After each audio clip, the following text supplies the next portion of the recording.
In Virginia, 3 Alexandria small businesses are working to recover after a Sunday night fire shut down their shops. They include the D.C. area's first romance bookstore. It just wrapped up its grand opening weekend hours before that fire.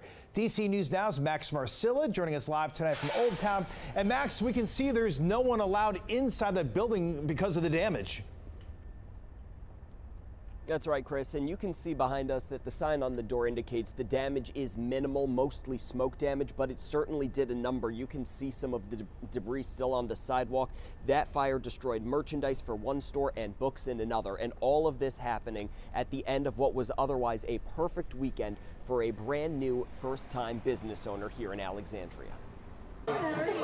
It was a weekend years in the making for Jamie Fortin. It's very cutesy. It's like the perfect place, I feel like, for a specialty shop. A grand opening for Friends to Lovers, a romance bookstore that drew long lines and new connections. We have plenty of sports bars where people can talk about their favorite sports team, but we don't have a lot of spaces, specifically in the DC area, that are for women and queer people, and specifically where they go to talk about the things that they love. But a Sunday night fire left the bookstore and 2 other businesses temporarily out of a home. Alexandria's fire marshal is investigating how it happened. Fortin says the damage was heartbreaking to see. We kept our ribbon from the ribbon cutting and we just saw it charred on the ground. The outreach has been overwhelming for both the bookstore and the neighboring businesses. Little Birdie's Boutique's owner shared on social media, "Our merchandise, much of it designed with love and care in-house, has been destroyed and our building will not be usable for the foreseeable future." And Madame Coco says, though the damage is immense, our spirits remain rooted in hope and resilience.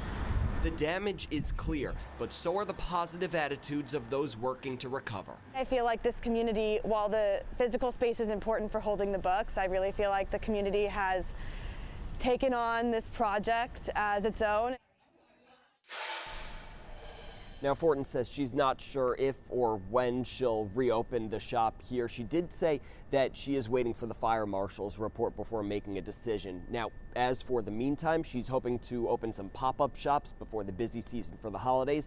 It's worth noting, Susan and Chris, that not only the bookstore, but also the Little Birdies, the boutique shop, they have both started online fundraisers and both have raised thousands of dollars so far. Reporting live in Old Town, Max Marcilla, DC News Now.